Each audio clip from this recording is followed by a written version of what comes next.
போது அவன் சோர்ந்து போகவில்லை. இந்த கிணறு தான் ஒரு கிணறு, அந்த கிணறு நோக்கம், அதுக்கு இந்த கிணறு, அந்த கிணறு, இதே தோண்டி தோண்டி வரும்பொழுது அவனுடைய முயற்சி ஆண்டவராகிய அதை காணல் பண்ணுகிறார். அடுத்தது யாக்கோபுடைய வாழ்க்கை குறித்து நம்ம பார்க்கலாம். யாக்கோபு ஒரு அற்புதமான ஒரு தேவ மனிதன். இது சொல்ல போன யாக்கோபுடைய ஏடி சொல்றதை குறித்து சொல்லியிருக்கிறதா யாக்கோபுடைய ஏடி குறித்து சொன்னது. ஏடி என்பது இயேசு கிறிஸ்துக்கு அடியாமலா இருக்கிறது. ஏன் சொல்றார், நானே வழியும் சத்தியமா இருக்கிறார். அப்ப பூலோகத்துல இருந்து பரலோக வரைக்கும் ஏதாவது வைக்கப்பட்டிருக்கிறது. அப்ப இது தேவ தூதர்கள் ஏறுகிறது நம்மளால் பார்க்க முடியுது. அப்ப இயேசு கிறிஸ்து மூலமா ஒரு காலகட்டத்தில் நம்ம ஏறுவோம், இதே இடத்துல இறங்குவோம் என்பதை குறித்து யாக்கோபுடைய சம்பளத்தில் நமக்கு தெளிவாக சொல்லப்படுகிறது. யோசிப்பு வாழ்க்கையில் எவ்வளவு பிரச்சனைகள், இன்னல்கள் சொந்த குடும்பத்தில் வந்தது, வெளி குடும்பத்தில் வரல, சொந்த சகோதரர்களால அவன் நிந்திக்கப்பட்டு, பாதிக்கப்பட்டு, ஒடுக்கப்பட்டு, வாழ்க்கை பல நெருக்கப்பட்டு, பலத்திலே தள்ளப்பட்டு, குழியிலே ஓடப்பட்டிருந்த ஒரு சூழ்நிலை விற்கப்படுகிறான். அடுத்தது அப்படிப்பட்ட ஒரு சூழ்நிலை தான் ஆண்டவராகிய தேவன் யோசிப்பு உயர்த்துகிறார். அப்போ ஒரு மனிதர் வாழ்க்கையில் உயர வேண்டும்னா சில நெருக்கங்கள் நமக்கு தேவைப்படுகிறது. இந்த நெருக்கத்தை பற்றி தான் நமக்கு பெருக்கம் உண்டாகிறது. வேதம் நமக்கு போதிக்கிறது. வாழ்க்கை முழுவதும் அவங்களுக்கு ஒரு நெருங்கினா வாழ்க்கை சரியில்லாத ஒரு வாழ்க்கை வாழ்ந்து கொண்டிருக்கிறார் என்பது அதை அடையாளப்படுவதில்லை.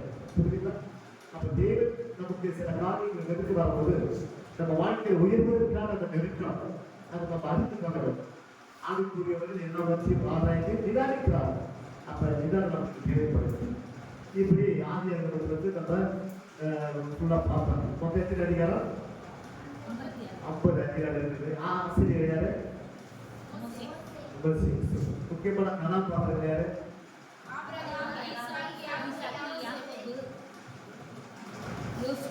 யோசேப்பு கதாபாத்திரம். முக்கியமான நண்பன் சொல்லும்போது அவங்க 4 பேர் வருவாங்க. முக்கிய மனிதர்கள் வருவாங்க.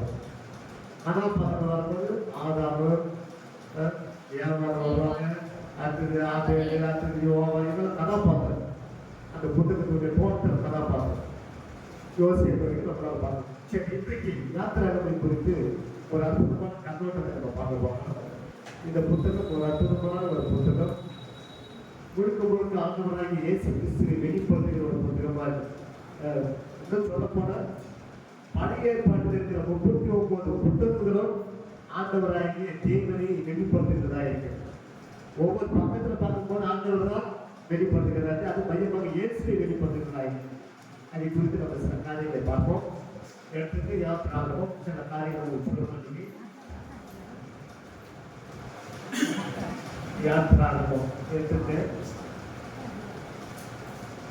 ஒரு இன்ட்ரோடக்ஷன் கொடுக்குறோம். யாத்திராகத்தில் ஆசிரியர் மோசே எழுதிக்க. ஆசிரியர் மோசே எழுதி போனதை நீங்கள் எழுதிக்க, கொஞ்சம் ஈஸியாக இருக்கு. குறிக்கப்பட்ட நேரத்தில் நம்ம முடிக்கணும். அவங்க நீங்கள் காலையில் இருக்கிறீங்க. உங்கள் நிலைமையிலும் நான் கொஞ்சம் யோசிக்க வேண்டியதாக இருக்கிறது. ஒரு மணி நேரத்தில் எழுதாப்பா, ஓகேங்களா? அந்த எழுதி சரி. ஆசிரியர் மோசே அதிகாரம் 40. அதிகாரம் 40 வசனங்கள் 1213.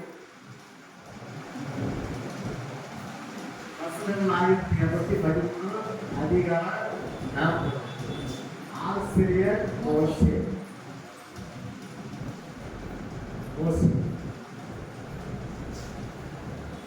சரி, மோசேவுடைய மைண்டோட பாடம். மோசேவுடைய ரெசிப்ட் நம்ம சொல்லுறியா, ஒரு நம்பருக்கு போகும்போது ரெசிப்ட் கொடுப்பீங்க. இப்போதான் ரெசிப்ட் வந்துருக்கு. அதுக்கு கூட மைண்டோட சொல்லுவோம். அவங்களுடைய ஃபுல் ஹிஸ்ட்ரி நம்ம பார்க்கணும். மோசேவுடைய பயோடேட்டா பார்க்கணும். முதல்ல எழுதிங்க. ஃபர்ஸ்ட் அப்படியே எழுதிங்க. மோசேவுடைய பயோடேட்டா எழுதி டேட்டா. மோசேவுடைய ஒவ்வொருவருக்கும் ஒரு பயோடேட்டா இருக்கு. அதே போல மோசேக்கு ஒரு பயோடேட்டா இருக்கு. தகப்பன் பெயர், மோசேவுடைய தகப்பன் பெயர் அப்ராம். அப்ராம் அப்ராம் இங்கே ராம் பேர் வருது. ராம் தான் இது பேருக்கிறீங்க. இங்கே ராம் வருது. Abram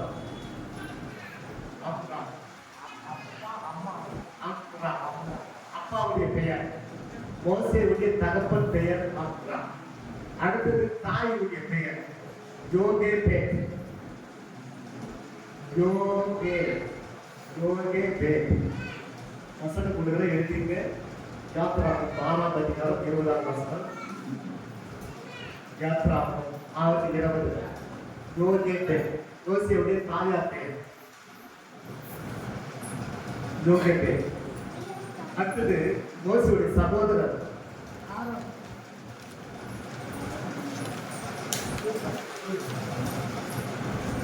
Aaron. அடுத்தது அவங்க சகோதரி கீழே சகோதரி போட்டுங்க. மிரியாம். வசனம் சொல்லுங்க எழுதிங்க. யாத்ராகம் 4:4 மிரியாம். அது 15:20 யாத்ராகத்துல அவங்களுடைய மாமா தாய் மாமா யாரு? மோசேவுடைய மாமா. எழுதிங்க. எத்ரோ ரெகுவே. மாமா பேர் வந்து எத்ரோ ரெகுவோ ரெகுவே ரெகுவே ரெகுவே. அப்போ சொல்லுங்க சக்தியிலே கூடியிலே அது போல ரெகுவே. அடுத்தது மோசே உடைய கோத்திரம். மோசேயுடைய கோத்திரம் லேவி கோத்திரம். மோசே வந்து லேவி கோத்திரத்தை சேர்ந்தவர். யாத்ராகம் 2ஆம் அதிகாரம் 12ஆம் வசனம். லேவி கோத்திரம்.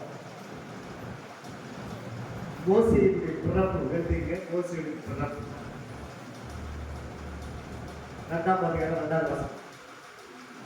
அவர் எங்க பிறந்தாருன்றது தெரியாதா? 2 எழுதிங்க. அடுத்தது மோசேயுடைய மனைவி பெயர். அவருக்கு கல்யாணம் ஆகுறதுனால மணி பெயர் சொல்லப்படுகிறது. மோசேயுடைய மணி பெயர் சிப்போரா. சிப்போரா. மோசேயுடைய மணி பெயர் சிப்போரா.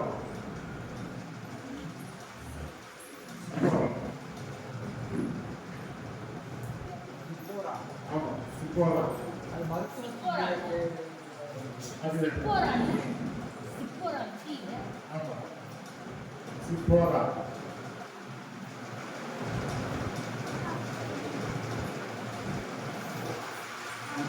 அடுத்தது மோசேயுடைய பிள்ளைகள் பெயர். ஒன்று கெர்சோம். கெர்சோம். அதாவது எலியாசர். கெர்சோம். கெர்சோம். பிரியா. அடுத்தது எகிப்தி அரசர் பார்வோன்.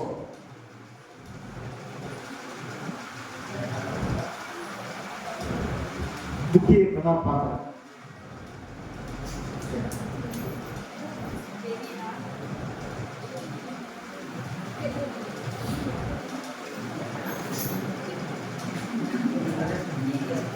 எழுதிட்டீங்களா?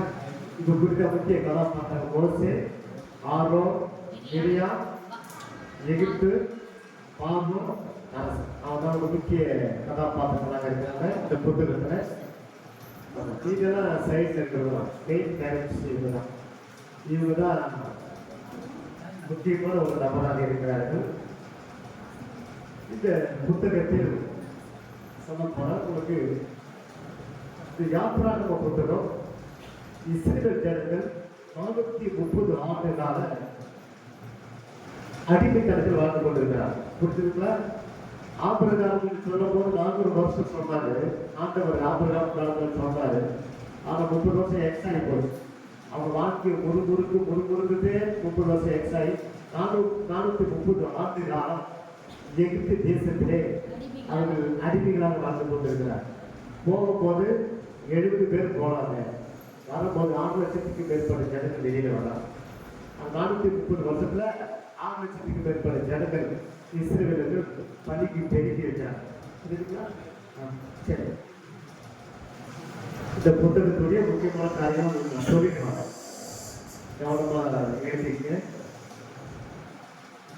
இந்த புத்தகத்துல 10 கட்டளைகள் கொடுக்கப்படுகிறது. 10 கட்டளைகள். நான் முதல்ல இதெல்லாம் கொஞ்சம் சொல்லி எழுதிங்க. அப்போ ஸ்பிரிச்சுவல் போனோம். கொஞ்சம் ரைட்டிங் ஒர்க் எழுதி 10 கட்டளைகள் கொடுக்கப்பட்டது. எத்தனை கட்டளைகள்? 10 கட்டளைகள். பிரதானமான கட்டளைகள். கட்டளைகள் நிறைய இருக்குது. பிரமாணங்கள் 613 பிரமாணங்கள் இருக்கிறது வேதத்துல. ஆனாலும் தேவன் அதுல முக்கியமா 10 தான் சூஸ் பண்ணி கொடுக்கிறார்.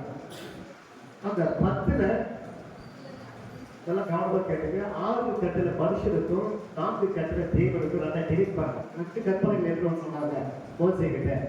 ஒன்று தேவனுக்குரியது, ரெண்டாவது மனுஷனுக்குரியது அப்படின்னு சொல்லி கொடுக்குறாரு. இப்ப எழுதி 10 கட்டளை நான் ஒரு பிரிச்சு சொல்றேன். எழுதி இதெல்லாம் கொடுக்குறாங்க. அவுட்லைன் தான் கொடுக்குறேன். எழுதிங்க. முதல் மொத்தம் 10 கட்டளைகள். 2 கற்பனைகள் எழுதி கொடுக்கிறார். ஓகேங்களா? முதல் கற்பனைகள்ல பழைய ஆண்டவர் 4 கட்டளைகள் கொடுக்கிறார். அந்த 4 கட்டளைகளை ஒன்று பார்த்தா எதிரின்றி வேற தேவர்களுக்கு உண்டாக்கலாம். ஃபர்ஸ்ட் பாயிண்ட் எந்த இல்லாம வேற கடவுளை என்ன பண்ண கூடாது. உன் மனசுல உன் எண்ணங்கள்ல உன் வாழ்க்கையில வேற எந்த தெய்வத்தை உண்டாக்கக்கூடியது கிரியேட் பண்ணக்கூடாது. முதல் கடவுள் கொடுக்கிறார். ஃபர்ஸ்ட் கட்டளை எதிரின்றி வேற தேவர்கள் உண்டாக யாத்திரா 20ஆம் அதிகாரத்தில் இருக்குது. ஓகேங்களா? அதெல்லாம் நீங்க வீட்டில் அதான் படிச்சுக்கலாம். சொல்லிட்டு உங்களுக்கு சொல்லிட்டு வாங்க. ரெண்டாவது, யார் ஒரு விக்கிரத்தையும் நீ என்ன பண்ணக்கூடாது, நீ உண்டாக்கக்கூடாது. விக்கிரத்தை கூட உண்டாக்கக்கூடாது. அப்போ வணங்கக்கூடாது. எந்த வேற தேவத்தை வணங்கக்கூடாது. யார் ஒரு விக்கிரத்தை நீ என்ன பண்ணக்கூடாது, உண்டாக்கக்கூடாது அப்படின்னு ரெண்டாவது சொல்றாங்க. விக்கிரத்துக்கு உலகத்தில் தேங்கி போயிருக்கிறது. விக்கிரம்னா சிலை மட்டும் கிடையாது, நிறைய காரியம் சொல்லலாம். பண ஆசையே ஒரு விக்கிர ஆராதனை இருக்காங்க. வேற நம்ம போதிக்கிறது பெரிய ஏற்பாட்டை போதிக்கிறது. அடுத்தது மூன்றாவது ஒரு கட்டளை கொடுக்கிறார். கர்த்தருடைய நாமத்தை நீங்களே வணங்காதிருப்பாங்க. இஷ்டத்துக்கு கடவுள் பேரை சொல்லி மிஸ்யூஸ் பண்ணாதீங்க. கடவுள் அவருடைய காரியத்துல ரொம்ப கவனமா இருக்கிறார். நம்ம பேர் யாராவது மிஸ்யூஸ் பண்ண விடுவீங்களா? ஒரு பேப்பர்ல கையெழுத்து போட்டு சொன்னா என்ன பண்ணுவீங்க? எழுதி எதுக்கு என் கையெழுத்து போட்டு கேட்டீங்கன்னா ஆண்டவர் சொல்றாரு 10 கட்டளை கூட பிரதானமா சொல்றாரு. என்னுடைய நாமத்தை நீங்களே கண்டபடியாக பேசாத. நீ போய் பேசுறதுக்குலாம் என் பேரை யூஸ் பண்ண. அதுதான் நீங்களே வளர்ந்தாது இருப்பாங்க. அப்ப கடவுளுடைய நாமத்துல அவ்வளவு பவர் பின்னாடி நாமத்தை குறிச்சாங்க. புரியுதுங்களா? அடுத்தது 4வது கட்டளை, ஓய்வு நாளை பசுத்த நாளாக அனுசரிக்க வேண்டும். அனுசரிக்க வேண்டும், ஆசரிக்க வேண்டும்.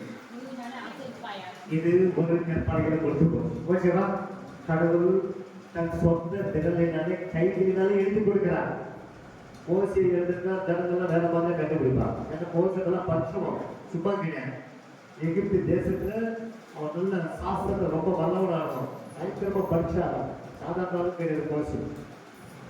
அதனாலதான் கடவுளே தான் சொல்றாங்க, என்னுடைய சொந்த திறனாலே எழுதி கொடுக்கணும். 4 கட்டளைகள். முதலாவது என்ன சொன்னாரு?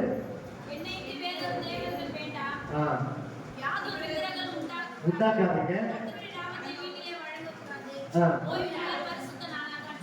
ரொம்ப முக்கியமானது. இது அவருக்குரியது, தேவனுக்குரியது. அடுத்து 2வது கற்பனைகளை வாங்க. இப்ப அவர் சொல்றாரு, செகண்ட் பார்ட் சொல்றாரு. இப்ப 5வது சொல்றாரு, உன் தகப்பனையும் உன் தாயும். ஆமா, சமுதாயத்துல பிரச்சனை இருக்குது. சமுதாயத்துல என்ன இருக்கு? பிரச்சனை இருக்கு. குடும்பத்துல பிரச்சனை இருக்கு. அதனாலதான் தேவன் இதெல்லாம் பார்க்கிறாரு. பார்த்து எது கைலட்டா இருக்கிறது மட்டும் சூஸ் பண்ணி தான் பண்ணாங்க. கட்டளையே கொடுக்குறாரு, உன் தகப்பனையும் உன் தாயும். ஆமா, ஏன்னா நிறைய பிள்ளைகள் பெற்றோர்களை கனவீனப்படுத்துகிறார்கள். தயவு செய்து இங்கு படிக்கிற அருமையான பிள்ளைகளை உன் பெற்றோர்கள் என்ன பண்ணக்கூடாது, கடன் பண்ண வேண்டும். கடன் பண்ணுவதிலே குத்தி கொள்ள வேண்டும்.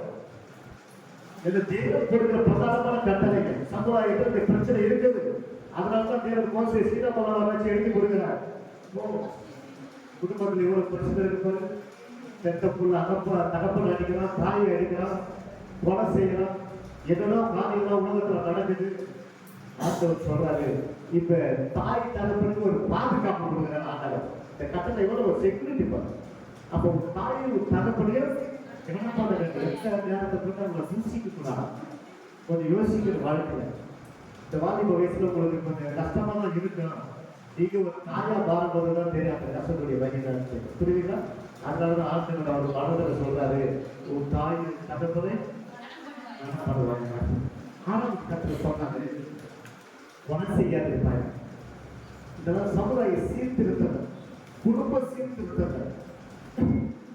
கொலை செய்யாது இருப்பாயாக. ஏன் கொலை நிறைய நடக்குது? ஏற்கனவே ஆதாமுடைய குடும்பத்திலே ஃபர்ஸ்ட் கொலை தான் நடந்தது. அந்த பக்கம் நிறைய கொலைகளெல்லாம் வந்தது. புரியுதா? அதுக்கு அடுத்து ஒரு கரெக்டாக யூஸ் பண்றாங்க. 10 கட்டத்தில் எல்லாத்தையும் ஒவ்வொரு சம்பவத்தை பொறுக்கு போட்டு யூஸ் பண்ணி கொடுக்குறாரு கடவுள். கொலை செய்யாத இருப்பாயாக. சகோதரர்களுக்குள்ளே கொலை நடக்குது, சகோதரிகளுக்குள்ளே கொலை நடக்குது. சொத்துக்காக, பணத்துக்காக, பல சூழ்நிலைகளுக்காக உயிரியே தொற்று வாழ முயற்சிக்கிறாங்க. வாழ முடியாது.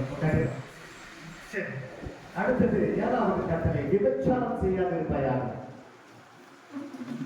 விபச்சாரம் ஒருவனுக்கு ஒருத்தி என்கிற ஒரு கோட்பாடு தான் தேர்வு செய்யப்பட்ட பிரதானமான ஒரு கட்டளை. ஆதாமுக்கு 10 ஏவாரம் கொடுத்தாரு, இல்ல 2 ஏவாரம் உருவாக்குனாரா? ஒரே ஒரு ஏவாரம். அவனுடைய விநாயகர்களுக்கு உருவாக்குனார், வேற விநாயகர்களுக்கு எடுக்கிற ஆண்டவர். புரியுதுங்களா? அப்ப ஒருவனுக்கு ஒருத்தி என்கிற ஒரு கோட்பாடு இந்த சமுதாயத்தை சொல்றா. நாம் இருவர் ஒருவரா மாத்துக்கிறார். நாம் இருவர் நமக்கு இருவர் வந்து இப்ப நாம் இருவர் நமக்கு ஒருவரா மாத்துக்கிறோம். அதுக்கு மேல ஒன்னா ஒருத்தர் எழுதி வச்சுக்கிறான். சொல்றான், நிதி கஷ்டமா சொல்றாரு. ஒன்று 25 வருஷம் 30 வருஷம் போனா அது ஒன்றுமே எனக்கு கஷ்டமா இருக்கும். ஏன்னா சமுதாயத்தில் நிறைய ப்ராப்ளம் நடந்து கொண்டு இருக்கிறது. இன்னைக்கு சரீர பிரகாரமான ப்ராப்ளம் நடக்குது. நிறைய குழந்தை தான் ரொம்ப கம்மியா இருக்கு. இப்ப முன்னாடி ஒரு சர்வே ரிப்போர்ட் கொடுத்துருக்கிறாங்க. தமிழ்நாட்டில் 11% தான் பிள்ளைகள் பெற்றெடுத்துக்கிறாங்க. 11% சொல்ல போனா 85 லட்சம் குழந்தைகளோட தான் ஒரு சர்வே எடுத்துக்கிறாங்க. நல்ல கம்மியாக நிறைய போராட வேண்டிய ஒரு சூழ்நிலை. புரியுதுங்களா? அப்ப விபச்சாரம் செய்யாத இருப்பாயாக. ஒருவனுக்கு ஒருத்தி என்கிற கோட்பாடு தன் மனைவியோட கஷ்டத்துக்கு வாழணும். மனைவி விட்டுட்டு இவன் நல்லா இருக்கிறா, அவன் அழகா இருக்கிறா, இதோட சூப்பரா இருக்கிறான், அங்கங்க போனதான் தெரியும் அவன் சூப்பரா இருக்கிறாங்க, அவன் எப்படி இருக்கிறான் அப்பதான் தெரியும். இவன் நல்லா இருக்கிறானா நல்லா இல்லையான்றது அப்பதான் தெரியும். புரியுதுங்களா? விபச்சாரம் செய்யாத இருப்பாயாக. அந்த புதிய இருந்த இயேசு இந்த 10 கட்டளையே புதிய 10 கட்டளை கிரியேட் பண்ணுகிறார். நான் பின்னாடி போய்க்கிறேன். இதே சேம் இந்த 10 கட்டளையே 10 அப்படியே கட்டளையை கொண்டு வருகிறார். அப்படியே ஜெராக்ஸ் எடுத்துக்கிறார். கொஞ்சம் டிஃப்ரெண்டா இருக்கிறார். இது செய்தாதான் பிரச்சனை, அங்க பார்த்தாலுமே பிரச்சனை. அப்படியே டேப் பண்ணிட்டார் இயேசு கிறிஸ்து. புரியுதுங்களா? இந்த பின்னாடி போய் விபச்சாரம் சரி, விபச்சாரம் செய்யக்கூடாது. புரியுதுங்களா? அது நம்ம வாழ்க்கை பசுத்த வாழ்க்கை பெருக்கிறதா சிந்தனைகளும் சரி, லிட்டராகவும் சரி. விபச்சாரம் வந்து ஏற்கனவே தெரியுதுனால ஒரு நாலு எட்டு குடும்பம் சீர்கெடுத்து கொண்டு இருக்கு. நிறைய பார்க்கலாம். அடுத்தது ஆமா, கேட்கலாம். கனவு செய்யாத இருப்பாயா. கனவுனாதான் எல்லாமே இருக்குது. இதெல்லாம் சமுதாயத்தில் இருக்குது. அது செய்யக்கூடாது. கனவுகள் செய்யக்கூடாது. அடுத்தது 9வது பொய்ச்சாட்சி சொல்றாங்க இருப்பாயா. ஃப்ரெண்டுக்கு போய் பொய்ச்சாட்சி சொல்றாங்க. நண்பர்களுக்காக போய் என்ன சொல்றாங்க, போய் ஜாமீன் நிற்கிட்டு போய் நிற்கக்கூடாது. பொய்க்காக நீங்க போய் நிற்காதீங்க. பொய்க்கு பிதா யாரு? பிசாசு. அப்ப பொய் சொல்றவங்க யாரு? அவங்க பிதா யாரு? இப்ப நீங்க புரிஞ்சுக்க. பொய் சொல்றவங்க உங்களுக்கு பிதா யாரு? உங்க கடவுள் யாரு? பிசாசு. ஆகிய என்ன நம்ம பார்ப்போம். அடுத்தது கடைசியாக சொல்றாங்க இச்சையாக இருப்பாங்க. இது எல்லாமே பேக்கேஜ் ஆயிடும்.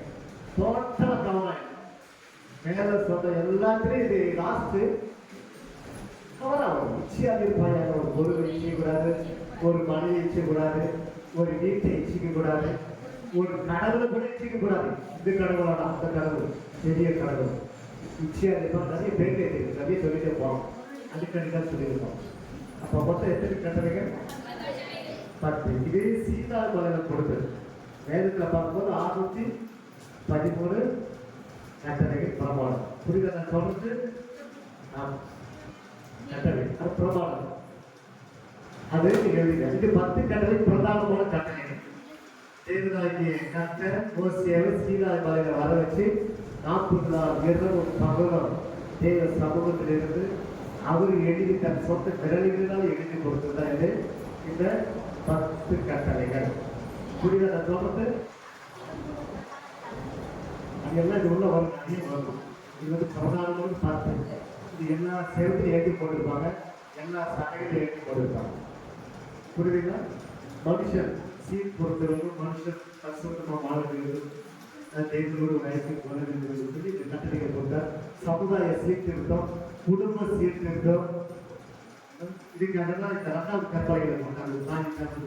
போய் சொன்னாங்க, கல்வி செய்யாத, விபச்சாரம் செய்யாத, இதெல்லாம் சமுதாயத்தை சார்ந்த சம்பவங்கள், நிகழ்வுகள், குடும்பத்தில் வர ப்ராப்ளம் எல்லாமே இருக்கு. அப்ப தேவனுக்கு முதலாவது தான் பண்றாரு, அவர் இன்று வேற கடவுளுக்கு தான் பண்ண வாழ்க்கையில வேற யாரும் அவ்வளோ பண்ணக்கூடாது. அவன் தான் ரட்சகர், அவன் தான் மீட்பர், அவன் தான் தேவன். புரிஞ்சுக்கணும். அப்ப அவர் விட்டு வேற ஏதாவது ஒரு கடவுளெல்லாம் வச்சுதான் பண்ணக்கூடாது, மறக்கக்கூடாது. இதே போல அவர் நாமத்தை கண்டபடி வீதியிலே தெருவிலே பல இடத்துல சுத்திட்டு பேசிருக்கூடாது, பொய் சொல்றதுல யூஸ் பண்ணக்கூடாது. சத்தியமாக கடவுளுக்கான சொல்றாங்க. இதுக்கெல்லாம் அந்த ஆண்டு முன்னாடியே சொல்றாரு, அவருடைய பெயர் நாமம் என்பது அவருடைய பெயர். அவருடைய பெயர் அவர் கரெக்டா இருக்கிறார். அவருடைய பெயருக்கு நாமத்துக்கு அவ்வளவு பவர் கொண்டு இருக்கு. புரியுதா? நீங்க உங்க பேர் கூட ஒரு விழிந்து சொல்றது, ஒரு கலெக்டரா இருக்கிறீங்க, உங்க பேரை போய் சொல்லி பாருங்க, ஒரு காசு போய் சொல்லுங்க, காஞ்சிபுரம் கலெக்டர் அனுப்புறாரு, ஆண்கள் சார் அனுப்புறாங்க, என்ன பண்ணுவோம்? ஒரு மரியாதை இருக்கு. அந்த பெயருக்குள்ள கனம் இருக்கிறது, மரியாதை இருக்கிறது. அந்த பெயருக்குள்ள குணாதிசயங்கள் இருக்கிறது, கேரக்டர் இருக்கு.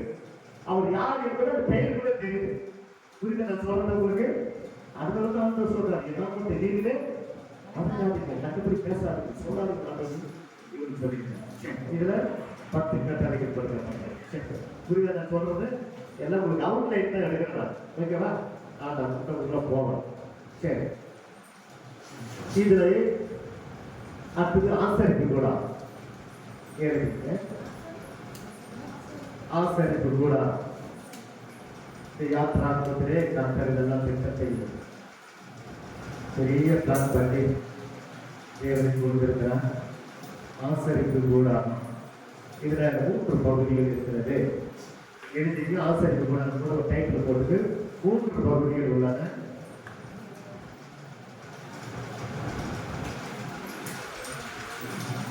ஆசரிப்பு கூடத்துல எத்தனை பகுதி இருக்கு? 3 பகுதிகள். ஒன்று பிரதானம்,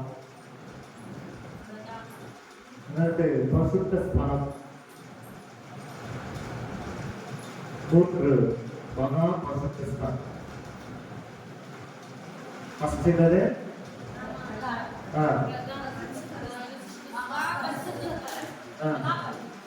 3 பகுதிகள். கர்த்தர் ஆசரிப்பு கூடாது எதை பேஸ் பண்ணி அவர் மோசே கிட்ட டிசைன் கொடுத்தார் அப்படின்னு சொல்லும்போது, மனிதனை மனதில் வைத்துக் கொண்டுதான் இந்த ஆசரிப்பு கூடாரத்தை டிசைன் பண்ணி கொடுத்தார்.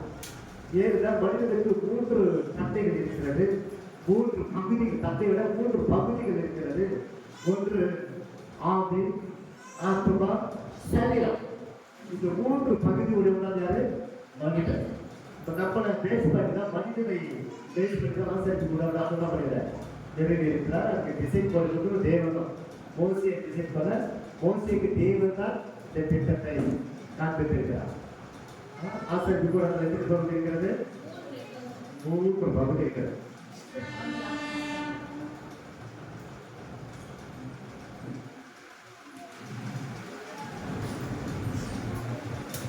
அது குடிசையில விளக்கமா உங்களுக்கு அப்ப சொல்றோம். ஒவ்வொரு பகுதிகளுக்கெல்லாம் இந்த இடத்துல பின்னாடி உங்களுக்கு நல்லா அவுட் லைன் கொடுக்கணும். அடுத்தது மோசையுடைய வாழ்க்கை 3 பகுதிகளாக பிரிக்கலாம். அதை எழுதிக்க. மோசையுடைய வாழ்க்கை 3 பகுதிகளாக பிரிக்கலாம். கூட சொல்லி வர இருக்கிறீங்களா? இதுல அப்படி வாழ்க்கை இருக்கிறார். மோசை 3 பகுதிகளாக பிரிக்கலாம். ஒன்று 40 ஆண்டுகள் அரண்மனை வாழ்க்கை. ஃபர்ஸ்ட் 40 ஆண்டுகள் அரண்மனை வாழ்க்கை. எகிப்து தேசத்திலே அரண்மனை வாழ்க்கை. பாருங்க, மோசே உலக சரித்திரத்திலே மோசேயுடைய தாய் தன் பிள்ளைக்கு வளர்ப்பதே வாழ்வுக்கு சீராட்டி வளர்த்து சம்பளம் வாங்குறவங்க யாருன்னு கேட்டா மோசையுடைய தாய் தான். வேற யாரும் இல்லை பாருங்க. அந்த பாவரோட ஆரம்பமானது. ஆனா அவங்களுக்கு தெரியாது, இந்த தாயை பற்றி தெரியாது. ஏன்னா தேவனுடைய பிளான் திட்டம், மெகா திட்டம், தேவனுடைய திட்டம். பாவம் போய் சம்பளம் கொடுக்குறோம், இந்த பிள்ளைங்க தான் வளர்க்குறோம், பராமரிக்கிற இந்த பிள்ளைய அப்படின்னு சொல்லி சம்பளத்தை வாங்கிக்கிட்டு நம்ம பிள்ளைய வளர்க்குறான். எவ்வளவு பெரிய பாக்கியம். அப்போ 40 ஆண்டுகள் ஆழ்மன வாழ்க்கை. 2வது ஒரு 40 ஆண்டுகள் மனாந்தர வாழ்க்கை. மனாந்தர ஆண்டுக்கு போயிட்டேன், மாமனார் வீட்டுக்கு ஒரு எகிப்தில் கொலை செய்துட்டேன் போயிட்டேன்.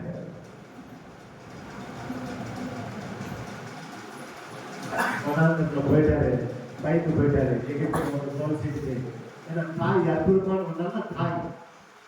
ஆபிரகாம், ஈசாக்கு, யாக்கோபின் தேவதை குறித்து, எபிரேய தேவதை குறித்து பலப்பிலே அவங்க சொல்லி கொடுத்துருக்கிறார். அதனாலதான் ஒரு எபிரேயனை அடிக்கும் போது அந்த எகிப்து கொலை செய்யலாம்.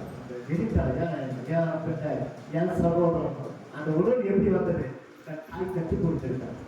அது போல எப்படி தாய்வாங்க சொல்லுகிறேன், ஒரு பிள்ளைகளுக்கு தேவதை குறித்து அதிகமாக சொல்லிக் கொடுக்கணும். பிள்ளைகளுக்கு சொல்லிக் கொடுக்கணும்.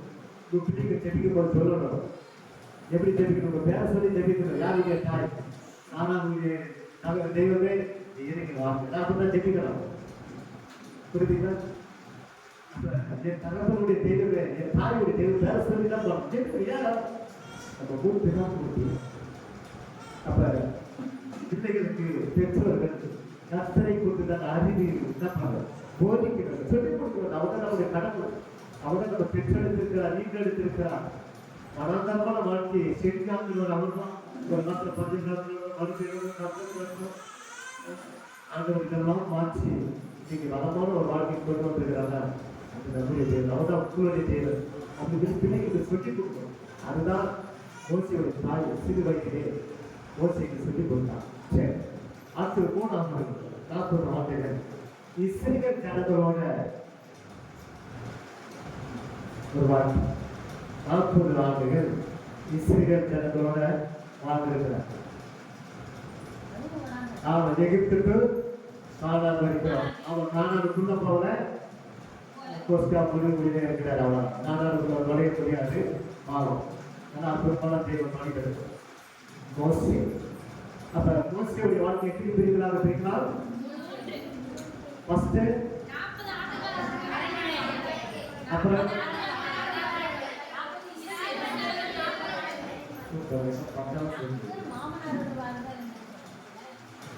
40 ஆண்டுகள் போனார். எகிப்து கொலை செய்து போனதுனால அங்க போனார். ஆடு மேய்ச்சிருந்தாரு. ஆடு மேய்க்கிற சகோதரிக்கு பார்த்தாரு. கடைசியில அவங்களை காப்பாற்றுறதுக்கு கிளைமர்ஸ் எப்படி இருப்பாரு, சிப்பா கூட கொடுக்க சிப்பா எல்லாம் பார்த்து காப்பிச்சிருப்பான்னு நினைக்கிறோம். மோசி ஒரு ஹீரோ போனாரு. பாவம் அங்க இருக்கிற பெண்கள் என்ன பண்ணிக்கிறாங்க, ஆடு மேய்ச்சிருக்கிறாங்க. இவரை பார்த்தாரு, எவ்வளவு தாக்கத்துக்காக வந்தவன் இவர் தான் பண்ணாரு. ஹீரோ போயிட்டு அந்த இதுக்கு அடிச்சு கிச்சு அவன் தோற்றி இது பண்ணி காப்பாற்றுறதுனால கடைசியில் இவருக்கு என்ன போயிட்டு கடைசியில் யாரு பாபா போட்டோம். கடைசியில் பாபா போன கிடையாது பண்ணுவாங்க. இதெல்லாம் ஒரு சென்டிமெண்ட் வந்து பாருங்க. இதெல்லாம் பார்க்கும்போது சினிமா கடை இருந்தால் எடுத்துப்பாங்க நான் நினைக்கிறேன். நிறைய சீரியலாக கொண்டு வரலாம், சினிமாவில் கொண்டு வரலாம். அப்போ மோசையுடைய வாழ்க்கை ஒரு அற்புதமான வாழ்க்கை. 40 ஆண்டுகள் 40 ஆண்டுகள் இந்த கூட்டத்தில் பார்த்தா இதனுடைய ஆயுசு 120 ஆண்டுகள். நேரத்தைக்கு அதை போட்டு இப்போ டோட்டல் கூட்டல் போட்டு 40 கிட்ட 120. மோசேயுடைய ஆயுசு நாட்கள்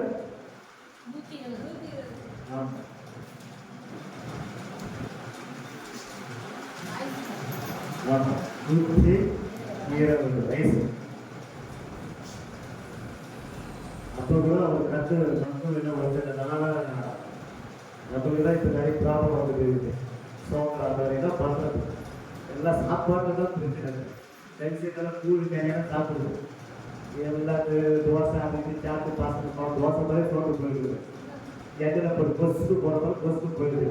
ஒரு நாள் கடமை இந்த நல்ல சத்துள்ள போட்டு சாப்பிடும். அதை கடைப்பிடிக்கிறதா உணவு எல்லாம் கடைப்பிடிக்கிறது. சரி, ஓகே. அப்போ இந்த யாத்திரா நமக்குள்ள 10 கட்டளைகள், அடுத்தது ஆசிரியப்பு கூடாரம், அடுத்தது வாழ்க்கை. இன்னொரு சுவாமி முக்கியமான சுவாமி இந்த யாத்திரை முக்கியமான ஒரு சம்பவம் நடக்குது. 10 விதமான வாதிகள், 10 விதமான வாதிகள் வருகிறது. இந்த 10 விதமான வாதிகள் எத்தனை பல கிளாஸ் எடுக்க வேண்டியதா இருக்குது. ஏன்னா இது ஒரு அற்புதமான சப்ஜெக்ட். இது இருந்தாலும் கொஞ்சம் சுருக்கமாக சொல்லுவேன். 10 வாதைகள். இந்த 10 வாதைகள் தான் எகிப்தில் 10 தெய்வங்களாக சொல்லப்படுகிறது. புரியுதா? வாதைகள் என்பதால் எகிப்தில் 10 தெய்வங்களை குறிக்கிறது. ஏதிக்கு இந்த 10 வாதைகள் தான் என்ன வாதம் சொல்லிடுறோம். எப்படின்னா எகிப்து தேசத்துல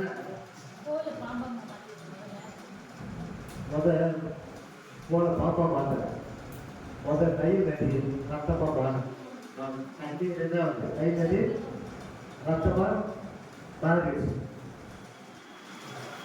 இதுக்கு பெரிய சத்தியெல்லாம் இருக்குது.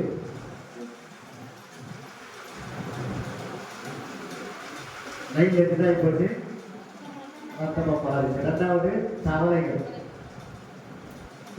செத்து கிடைக்குது. மூணாவது பேர், அது ஒரு தெய்வம். இதெல்லாம் தெய்வம் நான் திருப்பி சொல்றேன். அடுத்தது பத்துகள்,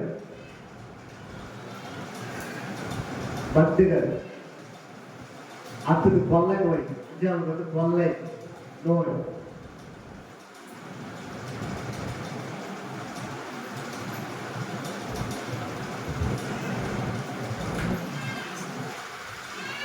வாசிகள் யாத்திரை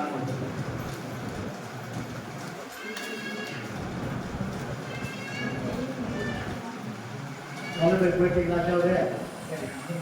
ஆறாவது எதிர்க்கு எரிபந்தமான கொப்பளங்கள், ஆறாவது. ஏழாவது கல்மனை. எட்டாவது வெட்டி கிளிகள். ஒன்பதாவது 3 நாள் காரில். எகிப்து தேசமே உலகம் கிடையாது. எகிப்து தேசமே 3 நாள் காரில் டார்க்னஸா இருக்கு, இருளா இருக்கு. 3 நாள் இருளா இருக்கு.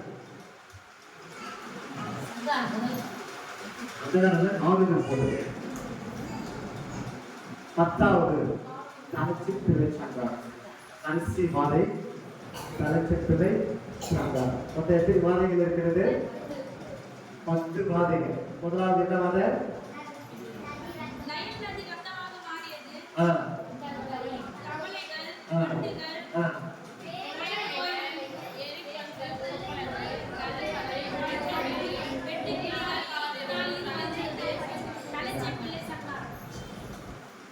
கூட என்ன போடுகிறார்? தலைவிகள் பேர் தான். வேற எந்த பேரும் கிடையாது. நம்ம தலைவிகள் பேர் தான். இதெல்லாம் ஒரு தெய்வத்தை குறிக்கிறது. இந்த 10 வாதைகளும் 10 தெய்வங்களாக குறிக்கப்படுகிறது. 10 வாதைகளும் 10 தெய்வங்களாக குறிக்கப்படுகிறது. 10 வாதைகள் 10 தெய்வங்களாக தெய்வங்கள் கடவுளாக சொல்லப்படுகிறது. எழுதி அப்பதான் உங்களுக்கு புரியும். அவங்களுடைய எகிப்துடைய தெய்வங்கள் 10 ஆனா போட்டிருக்க. ஆண்டவர் எகிப்து தேசத்துல நாம் யார் என்பதை காண்பிப்பதற்காக எகிப்து தேசத்திலே நிறைய தெய்வம் இருக்குது. ஏகப்பட்ட தெய்வம். புதுசாபி, அந்த சாபி, கந்தசாபி, நம்ம நாட்டில் சொல்லலையா? அது போல அங்கே நிறைய சாமிகள்லாம் இருக்குது. சின்ன சின்ன சாமிகள்லாம் இருக்குது. அதெல்லாம் விட்டுட்டாங்க. பெரிய டாப் ஸ்டார் 10 தெய்வங்களை சூஸ் பண்றாங்க. அந்த 10 தெய்வங்களை அடிச்ச காலி பண்ணலாம் சொல்லிதான் ஆண்டவர் சூஸ் பண்ற 10 தெய்வத்தை குறிக்கிறார். நைல் நதியை ஃபர்ஸ்ட் நைல் நதி தான் விவசாயிகளுக்கெல்லாம் தகப்பான். அது நைல் நதி எகிப்து தேசத்துக்கு விவசாயிகளுக்கு தண்ணீர் பாய்ச்சிக்கிற ஒரு இடம். அந்த தெய்வமா கொண்டாடினாங்க. நைல் நதி தெய்வமாக கொண்டாடினாங்க. நம்ம நாட்டுல நதிகளுக்கெல்லாம் பேர் இப்ப இருக்கு. அந்த தேசத்துல எப்படி அது வந்து ஆழ்பாலை குறிக்கிறது. அந்த நைல் நதி என்ன பாலை குறிக்கிறது? ஆழ்பால் குறிக்கிறது. அப்படின்னு எபிரியர் மொழியில் சொல்லப்படும். ஆனா நம்ம தேசத்துல இந்தியாவில் நதிகளெல்லாம் பொங்கல பேர் வச்சிருக்காங்க. பெண்கள் பேர் யமுனை, கங்கை, காவிரி இப்படி எல்லாம் வச்சிருக்கிறாங்க. புரியுது நான் சொல்றது பாடம் உங்களுக்கு. அப்ப நைல் நதி ஒரு ஆழ்பாலை குறிக்கிறது. அதிகாலையிலே பார்வோம் தகப்பனை சந்திப்பதற்காக நைல் நதிக்கு போவான். புரியுதுங்களா? நைல் நதி தான் யாரு? ஆமா, அவங்க தகப்பன். ஏன்னா அவங்க அப்பா அவங்க தான். பார்வோனுடைய அப்பா நைல் நதி. ஏன்னா விவசாயிகளுக்கெல்லாம் தகப்பன். மக்களை போஷிக்கிறது இருந்து தான் தண்ணி சப்ளை ஆகிடுது, அப்பா கிட்ட இருந்து தான் எல்லாரும் போகும். அதனால அந்த தெய்வம் நைட் வந்து தெய்வம் கொண்டாடும். காலையில் ஏற்றி அதிகாலையில் போயிட்டு அந்த நைட்டில் போயிட்டு குட்டிக்காரான போயிட்டு தான் போவாங்க, வணங்குவாங்க. அதுதான் ஆண்டவர் சொல்றாரு மோசேகிட்ட, மோசே அதிகாலையில் எழுத்து உன் கையில் இருக்கிற போன் எடுத்து எங்க போ, நதிக்கு போ. அந்த போ, அந்த போன உடனே சொல்லு இறக்குறேன். ஆமா நான் நினைக்கிறேன் முடிச்சு சொல்லு அது உடனே உடனே போனா பண்ண எடுத்து அந்த தைரியத்தை என்ன பண்ண அடி. அப்ப யார் அடிக்க போற? அப்பாவை. அவன் அப்பா என்ன பண்ணுங்க அடி. அடிச்சு என்ன வரும்? அடிச்சு என்ன வரும்? ரத்தம் தான் வரும். அதான் சொல்லுங்க, அடிச்சு என்ன வரும்? ரத்தம். புரிஞ்சு வர சொல்றது அப்பா அப்பன் அடி. யார் அப்பா? அவன் பாவனுடைய அப்பா. அவன் காலேஜ் அப்பா சந்திச்சுக்கிறான். என்ன காசா தெய்வத்துல அதுதான் பெரிய தெய்வம். அடிச்சு காலி பண்ண போது சொல்லி அடிச்சு உடனே எல்லாத்தையும் ரத்தமாய் மாறிடுது. அவன் காட்டாயிட்டான். சரி ஒரு கடவுள் அவ்வளோ பெரிய கடவுளா அப்படின்னு சொல்லி அவன் சொல்லுவாங்க, எப்படி கடிதம் ஆண்டோட கடிதம் போடுறாங்க. கஷ்ட பாவங்களை உண்டாக்குவதற்கு காரணமாக ஆழ்ந்தவர் நாம அவங்க மேல மகிழ்ச்சி பண்ணணும். சில நேரத்தில் ஆழ்ந்தவர் குழந்தை படிச்சு வச்சுக்கிறார், அதனால சோர்ந்து போவாங்க. ஒரு கடவுள் கடவுள் உருவாக்குறாங்க. ஏன் உருவாக்குறாரு? அவங்களுடைய நாம மகிழ்ச்சிக்காக உருவாக்குறாங்க. பார்வோனை உண்டாக்கி உருவாக்கி நல்ல ஒரு ராஜாவை கொண்டு வந்து உட்கார வைக்கிறாங்க. எகிப்து தேசத்துல கடவுள் யார் என்பதை இது நினைச்சு பெரிய ராஜா நினைச்சுக்கிறார். அவருக்கு மேல இருக்கிற ராஜாவுக்கு தெரியாம இருக்கான். ஆனா ஜார்ஜ் என்பதை அறிந்து கொண்டு கொண்டது அவனுக்கு கடவுள் தான் உண்டாக்குறாரு. அவனுக்கு அந்த சுபாவத்தை கடவுள் தான் கொடுக்குறாரு. அந்த 14 படிக்கும் போது பார்வோனுடைய இருதயம் கரெக்டா பண்ணுவான், கடிதம் படிக்கிறார். அடிக்கடி சொல்லுவார், கடிதம் பண்ணுறான், கடிதம் பண்ணுறான், கடிதம் கரெக்டாக செய்யறார். என்ன செய்யறார்? நான் யாருக்கு பாடுறாங்க சொல்லுங்க. சத்திகாரம் யாருக்கு பாரு, என் பக்கு பாருங்க, என் பேங்க் லோன் சொல்லுங்க. அது போல சொல்லுங்க என்ன பண்றாங்க, அடித்து கொடுக்குவாங்க. என்ன பண்றாரு? அடிக்கிறார். ஆக்சுவலாக அவங்களுக்கு புரிஞ்சுங்களா? இது போல ஒவ்வொரு சம்பவம் சொல்லப்படுறது திடீர்னு சொல்லலாம். இது ஒரு பெரிய சரித்திரம். புரிஞ்சுங்களா? ஒரு சரித்திரம் இந்த இது எடுக்கும். சரி ஓகே. இப்போ யாத்திரை வந்து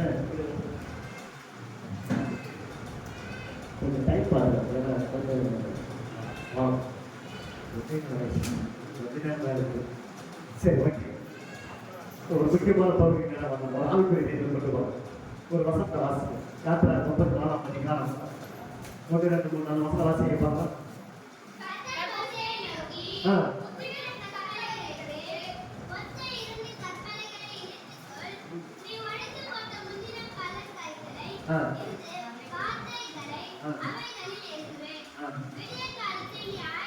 இதான் ரொம்ப முக்கியமானது. எந்த காலத்துல? விடிய காலம், அதிகாலை நேரம்.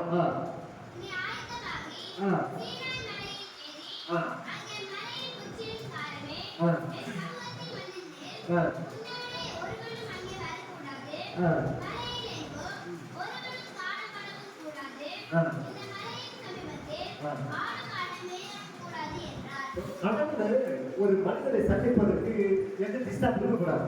கடவுள் எப்படி டீல் பண்றாங்க? கோசே கோசே அந்த மனித யாரும் டெக்ஸ்ட் பண்ணக்கூடாது, ஆண்டு வரக்கூடாது, ஒன்றும் போடக்கூடாது. அப்போ கடவுள் ஒரு மனிதனை தனியே சந்திப்பதற்கு கர்த்தர் எடுக்கிற ஒரு பெரிய முயற்சி சொல்லணும். என்ன பண்றாங்க? அவங்க நடிகர் வந்து எல்லாம் என்ன பண்றாங்க?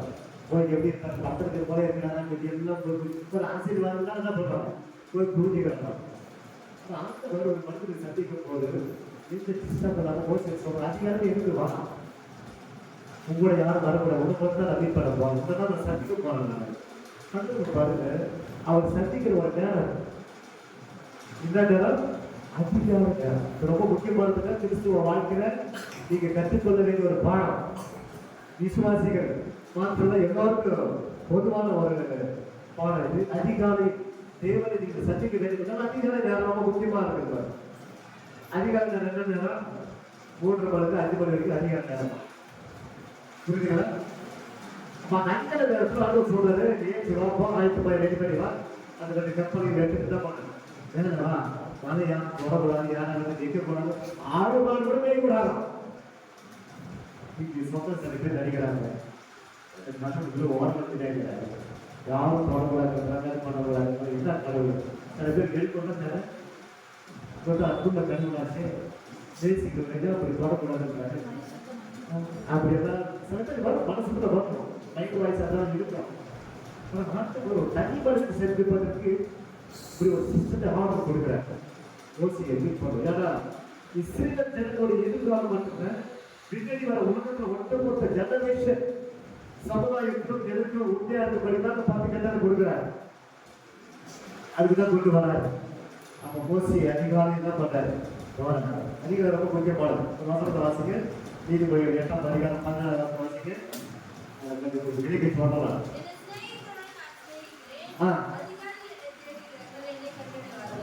என்னை சிநேகிக்கிறவர், அப்ப கர்த்தரை சிநேகிக்கிறவர்கள் அதிகாலை தேடப்பட்டது. அதெல்லாம் கடவுள் தேசிக்கிறீங்க. எல்லாம் போடுவாங்க. நான் அண்ணாவுக்கு கையெழுத்து சொல்றத மனசுக்குள்ள இருந்தா போதும். அதிகாலை நீ கடவுள் சிநேகிக்கிறது இருந்தா ரொம்ப நேரம் தூங்க மாட்டீங்க. காலையில் யார் மீட் பண்ணுறது? என் டேடி மீட் பண்ணுறது. ஏன்னா எங்கள் டேடி கிட்ட தான் எங்கள் ஆலோசனை இருக்கு, எங்கள் டேடி கிட்ட தான் என் வாழ்வு இருக்கு, என் எதிர்காலம் இருக்கிறது. அப்படின்ற ஒரு உணர்வு யாருக்கு வருகிறதோ அதுக்குள்ள அதிகாரம் என்ன பண்ணணும்? அதிகாரம் ரொம்ப பவர்ஃபுல் டைம். நல்லா புரிஞ்சுங்க. நான் ப்ராஜெக்ட் அனுபவிச்சுட்டு உங்களுக்கு ஷேர் பண்ணணும். இந்த அதிகாரம் என்ன வந்து ரொம்ப பவர்ஃபுல் டைம். 3:30 ஏறி கொள்வாங்களா? ப்ராக்டிஸ் பண்ணும். நான் ப்ராக்டிஸ் பண்ணிட்டு தான் இருக்கிறேன். நான் தொடர்ந்து 1 மாதம் ப்ராக்டிஸ் பண்ணணும். இந்த சப்ஜெக்ட் எப்போ இருக்குது நானும் ப்ராக்டிஸ் பண்ணிட்டு தான் 3:30 அவ்வளோ பவர்ஃபுல்லாக இருக்குது. ஏற்று கொஞ்ச நேரம் மெடிடேஷன் பண்ணி பாருங்களேன். உங்களுக்குள்ள பிரச்சனை யாரும் ரொம்ப அற்புதமாக இருக்கும். ஏஞ்சி மொட்டை மாடிக்கு போயிருக்கு. இப்படி போய் பார்ப்பாங்க நல்லா கடப்பாங்க. ஏஞ்சி அவங்களும் மொட்டை மாடி வந்துடும். இல்லைன்னா பசங்க நல்லா கடந்து இதான் இந்த பசங்க கேட்டாங்க. பசங்க பாடு போயிடுறாங்க. எனக்கு சீக்கிரட்டாக பண்ணிருக்கோம் அவங்களுக்கு தெரியாம. அப்புறம் பார்த்தாங்க. இப்போ பார்த்தா 2 கூட யாரும் பின்னாடி வந்துட்டாங்க. அவங்க ரொம்ப மகிழ்ச்சியுள்ளதாக இருக்குது. ஆனால் தேவ் சொல்லுகிறார் அதிகாலை என்ன பண்றது? சரி பாருங்க, கண்டதுவான். அப்ப தேவனை கண்டவர்களுக்கு ஒரு பேக்கெட் இருக்கிறது. நீங்க நினைக்கலாம் 2 நேரம் பார்க்க முடியாதா? கண்டிப்பா பார்க்க முடியாது. 6 மணிக்கு மேல நிறைய பிரச்சனைக்கு ஜாஸ்தியா பயிர் வந்துடும். நாளைக்கு போகணும், வரணும், வேலைக்கு ஓடணும், பொடிக்க போகணும், அதை போகணும், இதை போகணும், இதை போகணும். நைட்டு 10 மணி வரைக்கும் இதெல்லாம் கனவாங்க. இது எப்படி கனவு தெரியுங்க? அதுக்கு தான் ஆண்கள் சூஸ் பண்ணிக்கிறாங்க. டைம் இந்த நேரத்தில் தேவை பண்ணி ஏதோ ஆபத்து நூற்றிக்கு போவீங்க. ஏன்னா நீங்கள் முழுமையாக உங்கள் சந்தைக்கு வேணும்னா அதிகாரம் வேணும். உங்களுக்காக நான் கொடுக்குறேன். நான் ஐயா ரெடி, நீங்கள் ரெடியா அப்படின்னு ஆண்டவர் கேட்டேன். கேட்டால் நீங்கள் தான் சொல்லுவீங்க. ஆண்டவர் சொல்கிறார் 3:30 மணிக்கு நான் ரெடியாக இருக்கணுமா? நீங்கள் ரெடியாக நீங்கள் கேட்டு தான் சொல்லுவீங்க. இப்போ 3:30 மணி தான் நல்லா தூக்கமே வரும். இந்த 3:30 மணி தான் ஆழ்ந்த தூக்கம். கொஞ்சம் சொல்லுங்களா? அந்த தூக்கத்துக்கு கிடையவா? நான் உங்க சந்திக்க போறோம், உங்களை பேச போறோம். ஏன்னா 24 மணி நேரம் இருக்கு. அந்த 24 மணி நேரம் 1 மணி நேரம் நீ காட் மீட் பண்ணி 23 அவங்களுக்கு சக்சஸ்ஃபுல் ஆகும். புரியுதுங்களா? அந்த மாதிரி தேவை பாருங்க. மனிதன் பண்ணுங்க, மனுஷன் கடவுள் மீட் பண்ண முடியாது. சின்னொரு மனுஷன் மட்டும் மீட் பண்ணாரு கடவுள். மோசே மீட் பண்ணாரு, எலியா மீட் பண்ணாரு, ஆபிரகாம் மீட் பண்ணாரு. கடவுள் மீட் பண்றது கிடையாது. புரியுதுங்களா? இது பழைய ஏற்பாடு. புதிய ஏற்பாடு வரும்போது அவங்களுக்கு சொல்லி ஒரு இது குடிக்கிற பாருங்க. புதிய ஏற்பாட்டுல ஒரு அதிகாரம் இருக்கு. மத்திய விசேஷம் 6ஆம் அதிகாரம்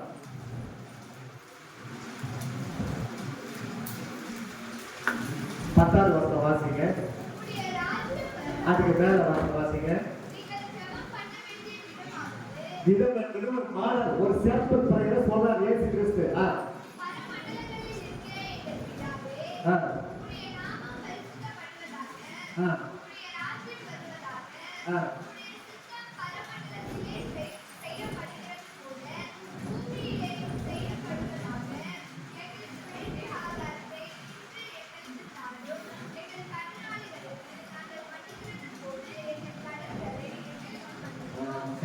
இது ஜபத்தை எல்லாம் எப்படி ஜபம் பண்ணுவோம்?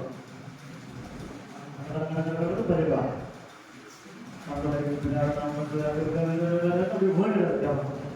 சம்பிரதாயம் பண்ண படிக்கலாம். எவ்வளோ அர்த்தம் இருக்கு. ஏசு எதிர்க்கிற பல பண்ணாங்க.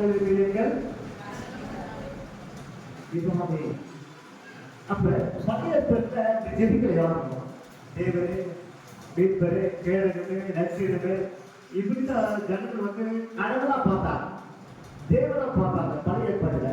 புதிய ஏற்பாட்டுல இயேசு கிறிஸ்து சொல்றாரு, ஏன்னா புதிய ஏற்பாடுப்பா அவர் சொல்றாரு, உன் அப்பா அவரு யார் அவரு, உன் அப்பா எங்க இருக்கிறாரு, அவரு பரமண்டலம் இருக்கிறது. அப்போ கடவுள் எங்க இருக்கிறாரு?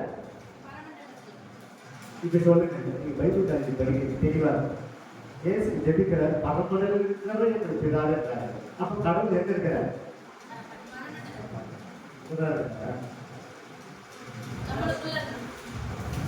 அப்ப சொல்லுது எங்க இருக்கிறார்?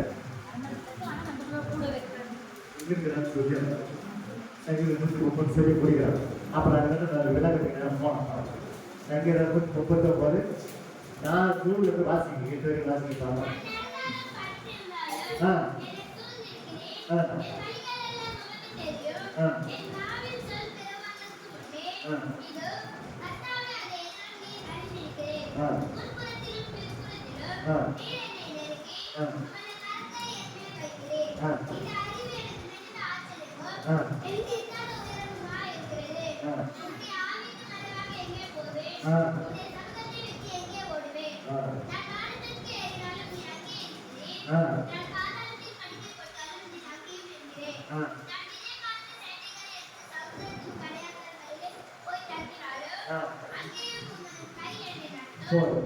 படிச்சுவாங்க. இப்ப நீங்க சொல்லுங்க, கடவுள் எங்க இருக்கிறாரு? எங்கே இருக்கிறார்? எங்க நிறைந்திருக்கிறார் நம்ம கடவுள்? அப்ப இயேசு அப்படி சொல்றாரு, பரமண்டலம் இருக்கிற எங்கள் பிதாவே சொல்றாரு. அப்ப இப்படி ஜெபம் இருக்கலாமே, எங்க நிறைந்திருக்கிற எங்கள் பிதாவே உங்களுடைய நாமம் பரிசுத்தப்படுவதாக சொல்லி இயேசு நிறைந்திருந்தா இருக்கு. ஆனா இயேசு அப்படி சொல்றாரு, இது ஒரு பெரிய சத்தியம், இது ஒரு பெரிய ரகசியம், சீக்கிரம் இருக்கு. ஏன் சொல்றாரு? ஏன் சொல்றாரு? இது யாருக்கு சொல்லிக் கொடுக்கிறாரு? சீஷர்களுக்கு சொல்லிக் கொடுக்கிறாரு. அப்ப பரமண்டலத்திலே பிதாவே யூதர்கள் ஜெபம் கேட்கிறாரு. ஏன்னா மனுஷன் பூமியை பார்த்துட்டு இருக்கிறான், பூமியில பிரச்சனையே பார்த்துட்டு இருக்கிறான், பூமியில இருக்கிற எல்லா அழிவுகளை பார்த்துட்டு இருக்கிறான், கொடுமைகளை பார்த்துட்டு இருக்கிறான், பூமியே பார்த்துட்டு இருக்கிற மனுஷனுக்கு ஆண்டவர் சொல்றாரு, ஒரு எண்ணத்தை கொஞ்சம் மேல தூக்கிட்டு வாப்பாங்க, கொஞ்சம் மேல பாரு. அப்புறம் அந்த மோட்டிவேஷன் பண்றாரு கடவுள். ஜீசஸ் கிரைஸ்ட் வந்து ஒரு மோட்டிவேஷன் பண்றாரு, எப்படியே பூமியை பார்த்துட்டு இருக்காதீங்க, பரமண்டலம் இருக்கிறீங்க, இதாலே சொன்னா என்ன பார்ப்பீங்க, என்ன பண்ணுவீங்க, மேல பார்ப்பீங்க, உங்க எண்ணங்கள் மேல வரும், உங்க சிந்தனைகள் மேல வரும். அப்ப உங்களுடைய என்ன போக்கஸ் எதுனா என்ன பண்றோம், அப்போட அந்த இயேசுக்கு ஜெபிக்கிறார். இந்த சத்தியத்தை நீங்க பாருங்க, இது ரொம்ப அரிது, இது எங்கே கிடைக்காது. பரமண்டலம் இருக்கிற பிதாவே சொன்னா சொல்லுவாங்க, மேல இருக்கிற கடவுள் அவங்கள இயேசு ஜெபிக்கிறான்னு சொல்லுவாங்க, கிடையாது. தேவன் எங்கு நிறைந்திருக்கிறார். அதுதான் ஒரு ஆதாரமான வசனத்தை கொடுத்தாங்க.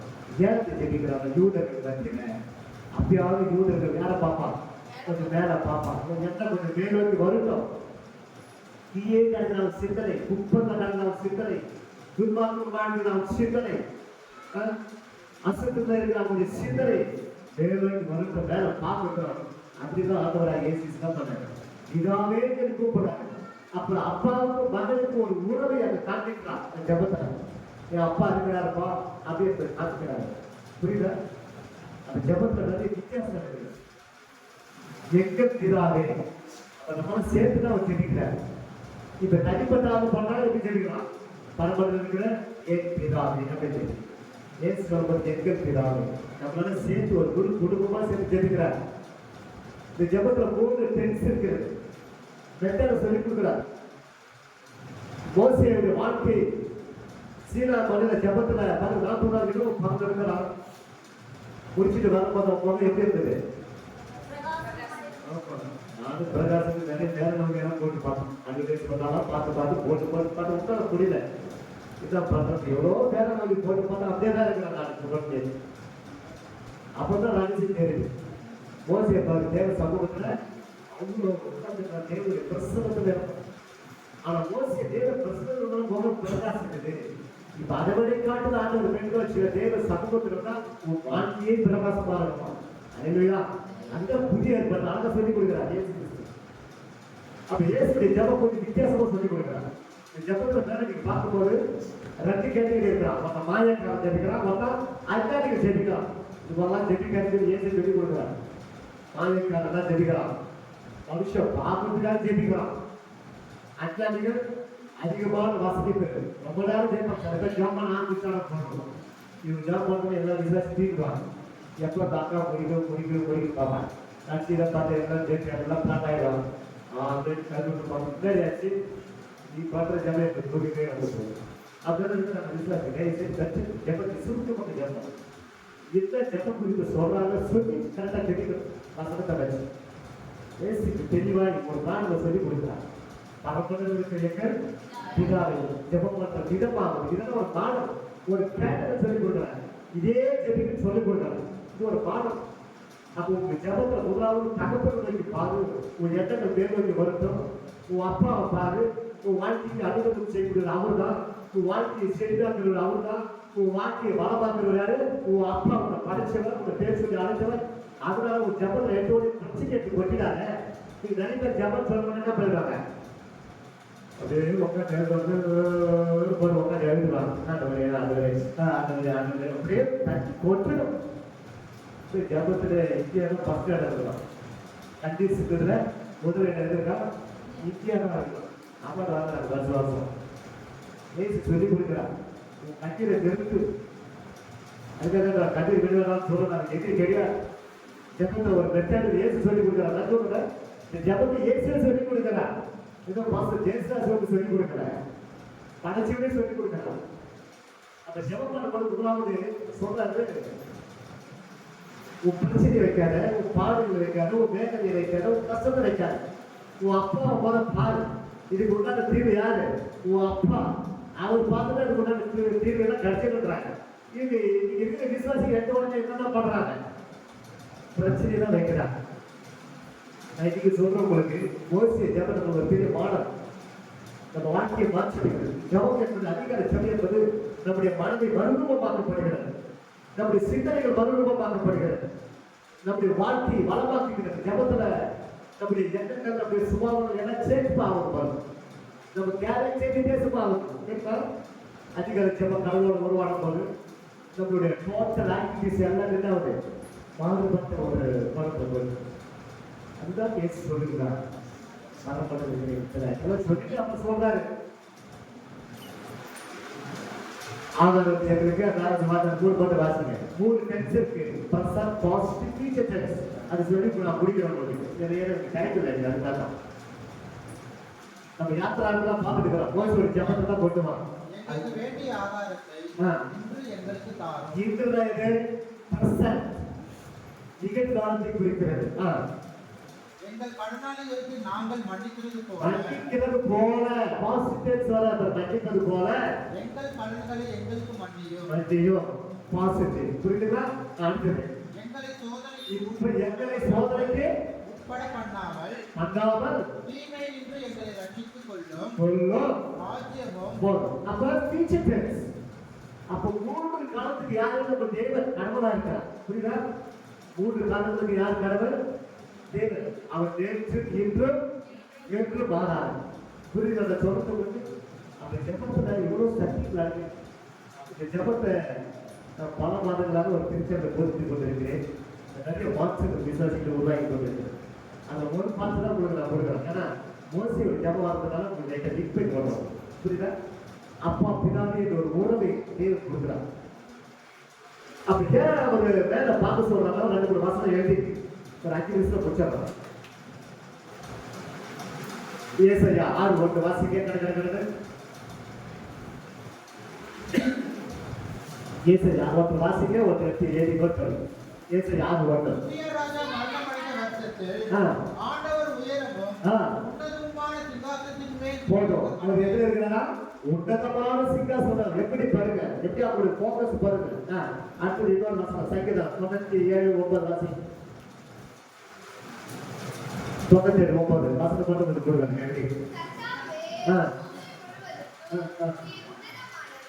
எதுக்கு முழுவதுக்கோ பூமி முழுவதுக்கு அவர் உன்னதமானவர். அதுதான் ஏசு சொல்றாரு, பரம்பரைகளில் இருக்கிற அப்ப தேவனுக்கு உயர்ந்த இடம் பகவத்கீதை வேற எந்த இடமும் கிடையாது. லாஸ்ட் அங்கதான் அங்கிட்டு பார்க்கும்போது லாஸ்டா இருக்குது, அங்கிட்டு பார்க்கும்போது ஃபர்ஸ்டா இருக்குது. அப்ப பகவத்கீதை வேற எந்த இடம் கிடையாது. உயர்ந்த ஒரு இடம், உயர்ந்த இடத்துல நம்ம தேவன் இருக்கிறார். அவர் உன்னதமானவர், உயர்ந்தவர் அவர். அப்ப பூமி முழுவதும் எப்படி இருக்கிறார்? அவர் எப்படி இருக்கிறாரா? ஓகே, சரி. அடுத்து இன்னொரு வாசனை இருக்கு. செகண்ட் தொடர்ந்து பதினெட்டு வாசனை.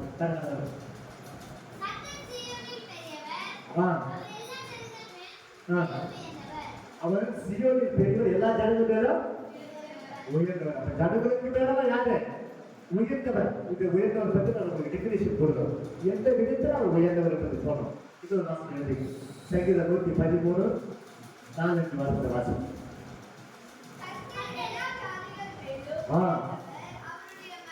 போதும். அவங்க எல்லா ஜாதிகள் மேலும் உயர்ந்தவர். அப்ப ஜாதிகளுக்குள்ள யார்? அவங்க உயர்ந்தவர். ஜனங்களுக்குள்ள உயர்ந்தவர், ஜாதிகளுக்குள்ள உயர்ந்தவர். புரியுதாப்பா? கடவுள் யார்? ஏசு அப்ப ஜெபிக்கிறார், பரமண்டல இருக்கிற பிதாவே ஏன் கூப்பிடுறாரு? ஏன்னா தேவன் எங்க நிறைந்திருக்கிறாரு, அப்படி ஜெபம் இருக்கலாமே.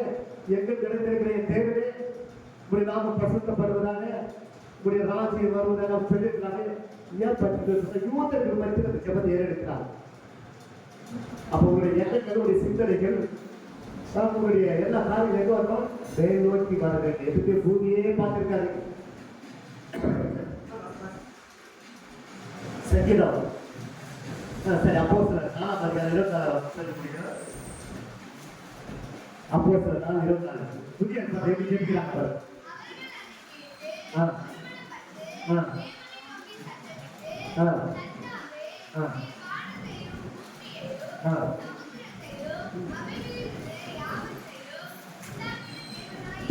அப்ப இவங்க புதிய ஏற்பாடு ஜெபிக்கிறாங்க. முதலாவது பிரச்சனை சொல்லல, தேவனை மகிமைப்படுத்துகிறார். உங்களுடைய ஜெபத்துல தேவனை மகிமைப்படுத்துவது முதலாவது. ரெண்டாவது பிரச்சனை சொல்லிடாதீங்க, தேவனை உயர்த்தி சொல்லுவார். எல்லா ஜாதிகளுக்கும் உயர்ந்தவர், எல்லா ஜனங்களுக்கும் உயர்ந்தவர். இந்த பூமி முழுவதுக்கு அவர் தான் யாரு? உயர்ந்தவர், உன்னதமானவர். அதுதான் இயேசு சொல்றாரு. ஏன்னா பழைய ஏற்பாட்டுல ஜனங்கள் தேவன்கிட்ட நெருக்கமான ஒரு உறவுல கிடையாது. புரியுதுங்களா? தூரமா இருந்தார். ஆசிரியருக்கு கூடாத்துல ஜனங்க மகா பரிசுத்த கிடையாது. ஆசிரியர் ஒருவன் தான் ஜனங்களுக்கு தேவனுக்கு இடையில பரிசுத்த ஸ்தானத்துல இருந்தார். எங்க போனதை பார்த்துதான் வரணும். ஏற்ற புரியுதா? அப்ப புதியப்பட்ட வரும்போது இயேசு கிறிஸ்து நிறைவேற்றுகிறார். நியாயப்பிரமாணத்தை நிறைவேற்ற பிறகு சொல்றாரு, இப்ப அதுக்கு கூட நீங்க கடவுளா பாத்தீங்க, தேவனா பாத்தீங்க, எல்லாம் பாத்தீங்க. இப்ப இவர் அறிமுகப்படுத்துகிறார், பிதாவை அறிமுகப்படுத்துகிறார், ஒரு விலாசத்தை கொடுக்கிறார். பரம்பரையில் இருக்கிற பிதாவே, அப்பாவே கூப்பிடுறார்.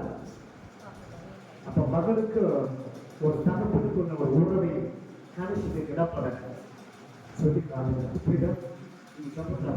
ஒரு ஐடென்டிட்டி கொடுக்கிறார். ஐடென்டிட்டி கம்பெனிக்கு போன படம் ஒரு ஐடென்டிட்டி காட்டுறது. இவங்க உள்ள வர முடியும். இதெல்லாம் கூட பாஸ்டர் நிறைய எக்ஸ்கியூஸ் பண்ணி சரி அந்த வாரம் வந்தது பார்த்து மன்னிச்சு விட்டுருவாங்க.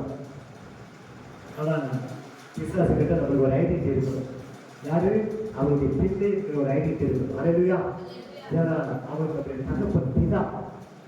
ஏன்னா நல்லா புரிஞ்சுக்க, உங்க ஆஸ்தி, உங்க சொத்து, உங்க அறிவு, உங்க திறமை, உங்க படிப்புல விசுவாச கையை வைக்கவே மாட்டான். நல்லா புரிஞ்சுக்கணும். இதெல்லாம் விட்டுருவோம். ஒரே ஒரு மட்டும் தான் கை வைப்பான். வேணும் சொல்லுது, நான் சொல்லல, உங்களுடைய ஐடியில கை வைப்பான். ஏன்னா அவருடைய மகனா இருக்கிறீங்க. அந்த மகன்கிற உணர்வை அவர் புரிஞ்சிக்க செய்யணும். அதுக்கு பல சூழ்நிலை கொண்டு வரும். புரியுதுங்களா? ஆமா. ஏன்னா முதல் ஏழு தோட்டத்தில் ஐடென்டி தான் காலி பண்ணலாம் பிசாசு. புரியுதுங்களா உங்களுக்கு? வியாபாரம் போய் சொல்றான் பிசாசு. என்ன சொல்றான்? இந்த பழத்தை சாப்பிட்டா நீங்க எப்படி இருப்பீங்க? தேவர்களை போல். ஆமா, அது ஒரு மொழி தேவரை போல இருப்பீங்க. ஆனா வியாபாரம் சொல்லியிருக்கலாம், ஏற்கனவே நம்ம கடவுள் போல தான் இருக்குன்னு சொல்லியிருந்தா அவன் வந்திருக்க மாட்டான். அவனுக்கு ஐடென்டி தெரியல. இதே ஆதாரத்தை போய் சொல்லியிருப்பாங்க, தேவனுடைய சாயலில் உண்டாக்கப்பட்டிருக்கிறோம். அவனுக்கு பெரும்பாலும் சிருஷ்டித்திருக்கிறார். கடவுள் என்ற தேவனுடைய சாயல் அவர் போல உண்டாக்கி இருக்கிறான்னு சொல்லி சொல்லியிருந்தாரா ஐடென்டி காமிச்சிருந்தாரா பிசாசு ஓடி இருப்பான். அப்படிதான் பண்றான் பிசாசு. ஐடென்டில கை வைப்பான். சொல்லி அவன் சொல்றான், தேவர்கள் போல இருக்க மாட்டாங்க, கடவுள் போல இருக்கும். அவனுக்கே தெரியல கடவுளுடைய பிள்ளைகள் அவனால் உருவாக்கப்பட்டவர்கள். அப்ப இன்னைக்கு அநேக விசுவாசிக்கப்பட்டா இருந்தாங்க. நம்ம கிறிஸ்தவ அப்படிதான் சொல்லிட்டு இருக்கிறாங்க. ஆனா கிறிஸ்தவ போல ஒரு வாழ்க்கை தான் பண்ணல, வாழல பண்ணல. ஐடென்டி மிஸ் பண்றீங்க. ஐடென்டி மிஸ் பண்ண போறாங்க. நான் கடவுளுடைய பிள்ளை, அவருடைய அப்பா பரம பிதாவர், அவருடைய தகப்பவர். எனக்கு போச்சுக்கிறோம் ஐடென்டிட்டிக்கு காரணம். ஏன்னா பிசாசு தான் கை வைக்கிறோம். இயேசுவுக்கே வந்து கை வைக்கிறோம். ஏமாத்தலாம் பார்த்து அந்த பிசாசு, அதே பிசாசு அதே ஆறு பல நூற்றாண்டுகள் கழிச்சு ஏசுக்கிட்டு வரான். நீங்க எடுக்க வேணாம், நான் சொல்லி முடிக்கணும். மத்திய நாள் வரும்போது சொல்லுவான், நீ தேவனுடைய குமாரான எந்த வர ஐடென்டி வரா பாரு, நீ கடவுளுடைய குமாரனா பிள்ளை மகன இந்த நல்ல என்ன பண்ற அந்த ஐடென்டி ரொம்ப முக்கியங்க. கிறிஸ்தவ வாழ்க்கையில கிறிஸ்டானிட்டி ஒரு நான் ரிலீஜியன், அது மதம் கிடையாது, ஒரு மார்க்க மதம். புரியுதா? ஐடென்டி அவருக்கு அப்பா பிள்ளை ஒரு உறவு தான் புதிய ஏற்படுது. இயேசு நமக்கு அறிமுகப்படுத்துகிறார். புரியுதா சொல்றது? அப்ப யாத்திராக மட்டும்தான் மோசே அவருடைய ஜபமே கொஞ்சம் வித்தியாசமா இருக்கு. ஆண்டவர் சொன்ன உடனே கீழ்படிச்சு போகணும். போயிட்டு 10 கட்டளைகளை என்ன பண்றாரு, வாங்கிட்டு வராரு. மக்களோட என்ன ஆயிடுச்சு, போட்டு வச்சிடறாரு. ஜனங்களை தெரிச்சு நிறைய நேரத்துக்கு ஆலயத்துக்கு வரது கிடையாது, மாசத்துக்கு கஷ்டமா இருக்குது. நிறைய நேரத்துக்கு ஆலயத்துக்கு சர்வீஸ்க்கு வரது கிடையாது, உபவாசம் கொடுத்துக்கு வரது கிடையாது, வேற ஏதாவது செய்யறதுக்கு பார்த்தா எப்படி இருக்கும். அது போல மோசம் ஆயிட்டாரு, ரொம்ப டெக்ஸ்ட் ஆயிட்டாரு. 10 கட்டளை எடுத்து பார்த்தா கண்டுபிடிக்காத பண்ணிக்கிறார். ஆண்டவர் எப்படி கொடுத்தாரு, எந்த ஒரு விற்கிறது என்ன பண்ணாரு, உண்டாக்குறது உண்டாக்கி என்ன பண்ணலாம், வணங்கிட்டு இருக்கிறார். போட்டோ ஒன்று மறந்து 40 நாளுக்கு மேலே 40 நாள் ஆகி போகுது. 40 நாள் வராது, மாதத்தை உடச்சு போடுறாரு. வீட்டு மாதிரி ஆண்டவர் இன்வைட் பண்றாரு. ஓசே அதே போல அதிகாரம் பெரிய கற்பனையை பற்றி எடுத்துட்டு எழுத நான் எழுதுறேன். வீட்டு 2வது டைம் போறோம், அதிகாரம் எழுந்து போறோம். வீட்டு கடவுள் தீர்ப்பார். எதை குறிக்கிறது? அதிகாலை தேடும்போது மனது ஊழிய மனதோட கடவுள் இருப்பாங்க. ஆண்டவரே என் மனசுல எது தீர்ப்பாடுவாங்க, இதான் தீர்ப்பாடு. ஆண்டவரே இதான் என் வாழ்க்கை குறிச்சு எடுக்குது, எதிர்காலத்தை குறிச்சு எடுக்குது. இன்னைக்கு எப்படி நான் வாழணும், எப்படி நடக்கணும் சொல்லி அதிகாரிகள் கடவுள்கிட்ட ஒரு மனதோட எப்படியா போங்க. புரியுத சொல்றது? நான் குழப்பத்தில் போயிடாதீங்க. உங்க மனசு எப்படி அப்படி கடவுள்கிட்ட போகுது. 10 நிமிஷம் போட்டாலும் 1/2 மணி நேரம் போட்டாலும் இயற்கையா கொடுங்க. ஒரு தீர்த்தம் எடுத்துவோம். புரியுத சொல்றது? அப்ப மோசே தேவனோடு உறவாடுகளா இருந்தான், அதிகாரி தேடிகளா இருந்தான். அதனால்தான் மோசே வந்து நல்ல அற்புதத்தை தேவன் செய்யலாம். புரியுதா? இந்த அற்புதங்கள்லாம் நான் பின்னாடி 2 பாட்டு புரியுதா? இதான அற்புதமெல்லாம் செய்தார். யாத்திரால நம்ம புத்தகம் ஃபுல்லாக அற்புதங்களுக்கு புத்தகமா இருக்கு. இஸ்ரேல் ஜனங்கள் எப்படியெல்லாம் போஷிக்கிறார் பாரு. எகிப்தில் வெள்ளை பூண்டு கீரை வகைகள் சாப்பிட்டு கண்டவுடனே நாக்கை செட்டு போச்சு. ஒன்னாந்தத்தில் கொண்டு வர உள்ள ஊருக்குள்ள கொண்டு போனா கடவுள் யாரும் தெரியாது ஜனங்களுக்கு. நிறைய ஹோட்டலெல்லாம் இருக்கும், அங்கங்க அந்த ஹோட்டல் பேர் சொல்லிட்டு இருப்பாங்க. அதான் நாங்கள் வனாந்தத்தில் கொண்டு வர எப்படி வனாந்தத்தில் கொண்டு வர என்னுடைய பைக்கு பாரு, என் மகனை பாரு, உன்னை எப்படி நான் போஷிக்கிறத பாரு அப்படின்னு சொல்லி ஆண்டவன் ஒவ்வொரு ஸ்டெப்பாக கொண்டு வர. அதை குறித்து அடுத்த பார்க்கிறேன். அற்புதங்களை வந்து நான் வெளியே சொல்றேன். இதெல்லாம் எதுக்கு ஊமையாக சொல்லப்பட்டிருக்கிறது என்பதை பற்றி இது நிலைக்காம நான் பார்ப்பேன். புரியுதா? அப்ப வாழ்க்கையில ஜபம் என்பது ஒரு முக்கியமான ஆயுதம். ஜெபிக்க கற்றுக்கொள்ளும், அதிகாலை தேவனுக்கு கற்றுக்கொள்ளும். ஜபம் தான் ஒரு வாழ்க்கை மாற்றுகிறது, ஒரு மனதை மாற்றுகிறது, ஒரு மனம் மாற்றுகிறது. புரியுதா? அதுக்கு இம்பார்ட்டன்ட் கொடுக்கும். காலையில கொடுக்க, சாயங்காலம் கொடுக்க, நைட்ல கொடுக்க முடியாது. காலையில 1 மணி நேரம், ஒரு 1/2 மணி நேரம் கொடுத்து பார்த்தா வாழ்க்கை எப்படி இருக்கும்? சொல்றது சரி. இதுதான் யாத்திரை சொல்லி அவுட் லைன் பண்ணி சொல்லிட்டாங்க. புரியுது? நமக்கு மொத்தம் எத்தனை அதிகாரம்? 40. எத்தனை வாசலா? ஆசிரியர் அவங்க அப்பா பேரு, மாமா பேரு, ஊர் சகோதரர் பேரு, சகோதரி பேரு மிரியா, பசங்க பேரு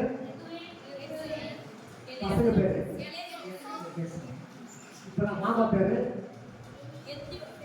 நிச்சயம் இருக்கிற அவங்க மனைவி பெயர்